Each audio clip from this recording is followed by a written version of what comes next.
Hey, Mark Shepard here again for CrushAnxiety.com and ClearFearFast.com. And today I just want to talk really quickly about criticism. And I don't know how you feel about it or not, but a lot of my anxiety clients talk about being perfectionists.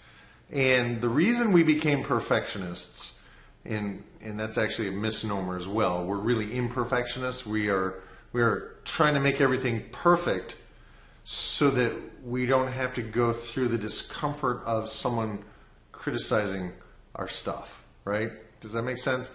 And I grew up with two very, very smart, very intelligent, very well-meaning parents. And as a little kid, I was hypersensitive, and as maybe you still are. And so I figured that if I was really harsh with myself and kind of beat myself up before they did, emotionally or verbally, that I could just make myself so good, so perfect that then they wouldn't criticize me, right? The problem is this is a child's decision, right? This is a decision that we've made, and I'm assuming you've made it as well, because it's really common with us anxiety sufferers. And essentially, it is a decision that, well, I'll try to protect myself by hurting myself first, right? So that's one little piece of it. But it's really a phobia.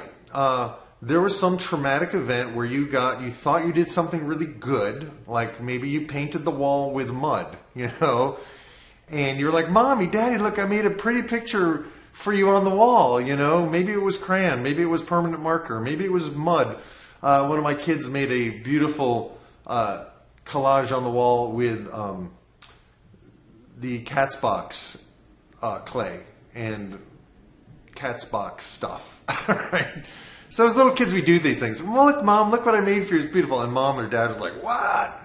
That's not beautiful. That's horrible. Don't do that. No, So we become, that's like a hand on a hot stove. That is a trauma.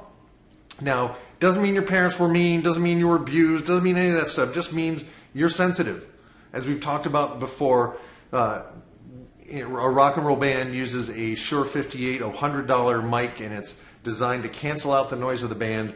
But in the studio, we use an $8,000 Neumann mic that's on a shock mount, comes out of a box. We treat it very differently than a Shure 58. You are that more expensive microphone, okay? It doesn't mean you're better. It just means you have to take steps to take care of yourself. And one of the steps is to rethink and reimagine and retrain your neurology so that when someone gives you quote-unquote constructive feedback or criticism, or the absence of praise, that you don't crash and burn. So the reason this is all coming up is because I'm teaching a new course in a whole different field, and we have several people in the class, and a couple of the people didn't quite get what I was trying to do, and it was the first time I taught the class with my co-teacher, Bethany, and I didn't nail it. Right? It was the first time out of the box. I did not nail my opening class. I was a little disorganized. I was a little off kilter. And one of the people in the class who, didn't really know my work, just was in the class. She and her friend were a little disappointed. I don't know what they expected, but they thought it was going to be something different, right? So she gave me some really valuable feedback, right? But my first reaction was defensiveness. I got upset. And I kind of watched myself do this, and I allowed myself to have my reaction. I didn't try to deny my reaction. I allowed it to move through. But then I just kept dropping in this idea, wow, this is I really appreciate her honesty. I really appreciate her willingness to take a risk and telling me, hey, it wasn't what I expected. This is what I thought it was going to be. Is it going to be more of that? And it was. It's going to be like better than she could even imagine. But it's so helpful for me to know what's going on inside her mind, right? So in the past, this would have literally been a phobia of mine, and I would have, as we've talked before, trauma or a one-time learning experience that kind of impacts your neurology becomes a trauma and then a phobia. And then you begin to be anxious about it happening out in the future. So essentially, the feedback I got enabled me to see, yeah, it's okay. It doesn't have to be perfect, right? The positive was that someone was willing to give me feedback. That was a risk on their part, right? And so what I'm practicing today and every day is working on my stuff. So I used my tools. I used my crush anxiety tools to shift my perception and the energy of my reactiveness. And that's been a real challenge for all my life, in all my relationships. Someone gets upset at me for something I did or didn't do, and it may be just a projection on their part. It may be a legitimate thing I did or didn't do, but either way, getting upset was my old knee-jerk reaction. And one of the things I'm retraining my neurology to do is to go, why is this perfect? How is this perfect?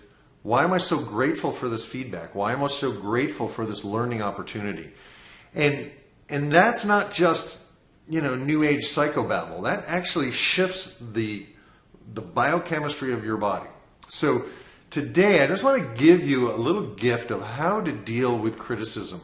First of all, check in. 1, is the person giving you the feedback trying to be mean, or are they actually trying to be helpful? That's a huge shift. It's a reframe. It's like, oh, they're actually trying to be helpful. They actually want me to make this better so that they can really get the result they want, or so that they can really feel like they got their money's worth. And they're helping you, particularly if you're in business. You want to hear from your customers. Even if they're not happy, you want to hear what you can do to improve it.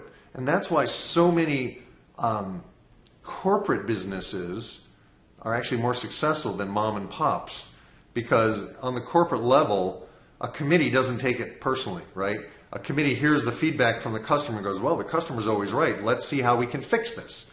Let's see how we can make it better. Whereas the individual entrepreneur tends to go, I can't do anything right. Oh, why do I even bother? Oh, I knew my mother was right. I never would amount to anything. And it's all the crap. It's all that childhood stuff. So one of the practices that we do over and over again in this process is to notice our reaction and to allow it to spin and to kind of move its way through, and then to reframe it and go, wow, what if I looked at it this way? What if I thought about it in a different way? And that's ultimately the greatest power you have for living a life that's incredible. So give that a shot today. Take anything that seems like criticism and just kind of track down, what's the intention of the person giving me this feedback? Are they trying to help me, or are they trying to destroy me? And if they aren't trying to destroy you, then get the hell away from them.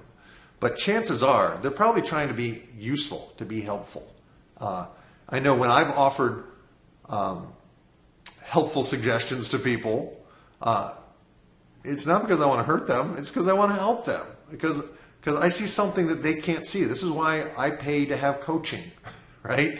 Because I can't always see what's going on with me. And if I pay someone for their feedback, by God, I want to hear it because I paid for it. Even if I may, and I may cringe. I mean, I went to a songwriters workshop a month or so ago, and I played one of my best songs for 2 different really well-known songwriters, and they both had the same criticism, the same feedback. And it was hard to hear. And I went, okay, I'm here to learn. I want to be a better songwriter. Boom. I made the changes to the song that they suggested, and I just got some feedback the other day that, wow, I really like the new version of that song. It's so much easier to listen to. So much more accessible. Well, maybe the feedback was in my best interest. So play with that today. Think about that. Explore it. Write it out in your journal. Think of a time in the past when somebody gave you some helpful criticism or some advice or some feedback, whatever you want to call it, and you kind of abreacted to it, right? And notice if you can get what their positive intention is, and if you can actually get a positive learning from it that you can actually apply to your life. So that's Mark Shepard. And if you have some comments or criticism or helpful feedback, yeah, let me know. All right. I'll do my best to take it in stride. Thanks so much. Mark Shepard, crushanxiety.com, clearfearfast.com, and over and out for today. Thanks.